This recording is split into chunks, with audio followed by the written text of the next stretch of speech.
The strange thing about the middle-class life is that it still looks completely ordinary.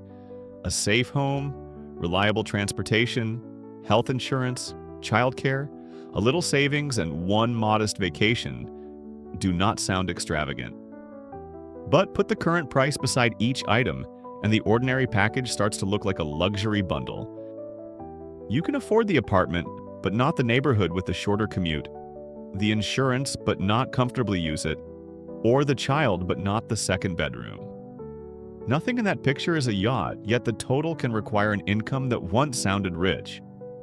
That is why so many people earn more than their parents did, and feel less secure than their parents looked. The middle-class life did not simply become more expensive, it was broken into separate products that each charge for access, convenience, and protection from risk. Start with the number that should make the story feel reassuring.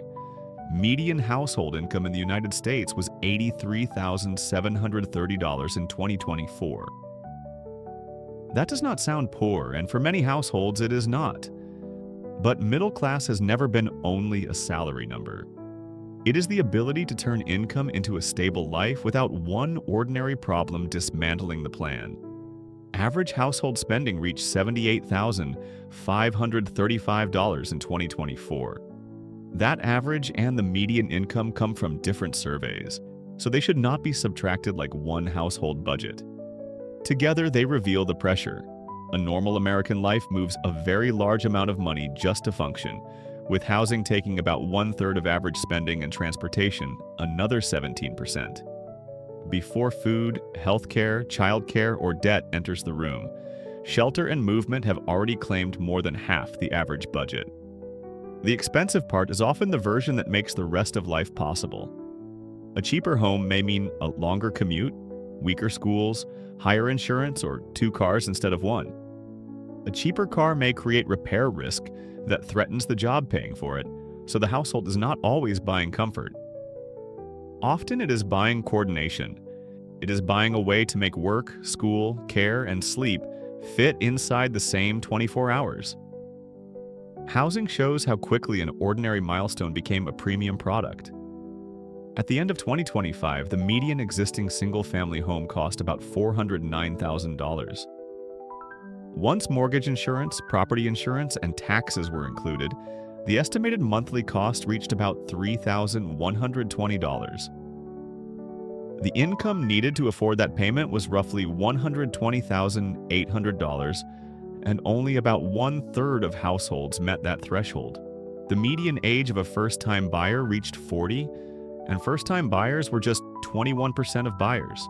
Homeownership did not become impossible, but entry moved later and demanded more income, more savings, or more family help, because the market price is not the only price. Some buyers arrive with a down payment gift, a rent-free year at home, or parents who can co-sign. Others arrive with the same paycheck and no invisible subsidy.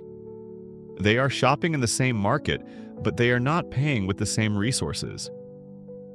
Healthcare follows the same pattern. In 2025, the average employer-sponsored family insurance premium was nearly $27,000 a year. Workers directly contributed about $6,850 on average, before deductibles and other out-of-pocket costs. You can have a respectable job, carry insurance, and still hesitate before scheduling the appointment. Coverage becomes another subscription to the possibility of being able to afford care, while childcare turns time into a luxury product.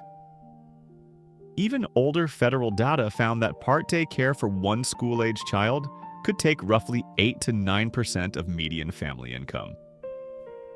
Full working hours need more coverage, and a second child changes the calculation again. Families are not only paying someone to watch a child, they are buying the right for 2 adults to keep their jobs at the same time. Then add costs that never appear in the classic middle-class photograph. The delivery fee when both adults get home late and the extra rent paid to live near reliable care. The unpaid afternoon spent waiting for a contractor, the school, or a doctor's office. The modern premium is often a fee for not having enough time, backup, or nearby family.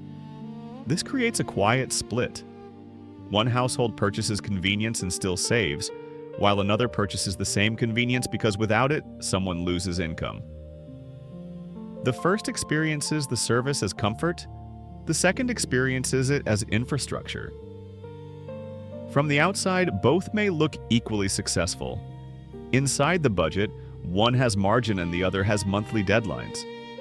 That is why advice about cutting small pleasures can feel insulting. Small spending matters, but coffee did not make a median home require a six-figure income. Streaming subscriptions did not create a family health premium near $27,000. The problem is not that personal choices are irrelevant. The problem is that perfect discipline cannot turn a fixed structural cost into a small one. There is also a psychological trick hidden in the phrase lifestyle inflation. Some upgrades are voluntary, but others are defensive. You pay more for the safer block, the dependable car, the better insurance, or flexible childcare because failure would be even more expensive. What looks like status from a distance may be a household purchasing fewer ways for life to collapse. Imagine a household earning $95,000. That is above the national median, but it is not a magic number. Give it housing, transportation, family health premiums, childcare, food, utilities, taxes, and one student loan. The household can look prosperous in a photograph while every dollar already has an assignment. One roof replacement or unpaid leave turns doing well into carrying a balance. This is the new luxury. Not the visible purchase, but the unused margin that lets you refuse overtime, replace an appliance, visit the doctor, or leave a bad job without panic. The Federal Reserve found that only 63% of adults could cover a $400 emergency with cash or its equivalent, and only 55% had set aside 3 months of expenses. And nearly half of adults under 30 received outside help, paying at least one expense during the year. Family support is not a moral failure, but it shows how often the private safety net completes the middle-class package. So, what can one household do with a problem this large? First, stop using income alone as the score. Measure margin. Count the money left after fixed costs, the hours left after required work, and the backup options available when a plan fails. Second, calculate the fully loaded price of every major commitment. A home includes taxes, insurance, repairs, commuting, and the time required to maintain it. A job includes transportation, childcare, clothing, meals, and the flexibility it removes. The lower sticker price is not always the lower life price. Third, buy resilience before buying the appearance of success. A smaller fixed payment, a reliable used car, cash reserves, and a boring insurance review may create more freedom than the impressive upgrade. Fourth, do not stack every milestone in the same season. A move, a new car, a baby, and a job change can each be manageable while their overlap destroys the buffer. Sequence large commitments, so one surprise does not activate all of them at once. Fifth, build shared capacity where the market sells expensive isolation. Carpools, childcare swaps, multi-generational living, tool sharing, and trusted neighbors are not signs that adulthood failed. They are ways people have always turned relationships into resilience. But personal strategy has a boundary. No budgeting method can create enough homes, lower every medical price, or make childcare labor-free. Housing rules, worker benefits, transit, healthcare costs, and childcare support determine how expensive an ordinary life must be. The honest response is both personal and collective. Protect your own margin while refusing to call a structural shortage a character flaw. The middle-class dream was never a collection of products. It was the promise that steady work could buy stability, time, and a believable future. Those things still exist, but too often they are sold separately at premium prices. You are not imagining the contradiction when a decent income produces a fragile life. The paycheck may be larger while the package it must purchase has become far more expensive. Real wealth is not looking middle class from the street. It is having enough room inside your life that one ordinary Tuesday does not put the whole future on a credit card.